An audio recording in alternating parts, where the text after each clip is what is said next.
Okay, so I have squirrel issues. Ate all my plants. I was so pissed off. I don't want to kill them. So I got these things to actually help me to deter them.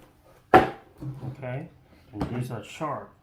So my advice is be very careful, and when you have kids around, you don't want your kids to step on one of these or play with one of these. Very sharp.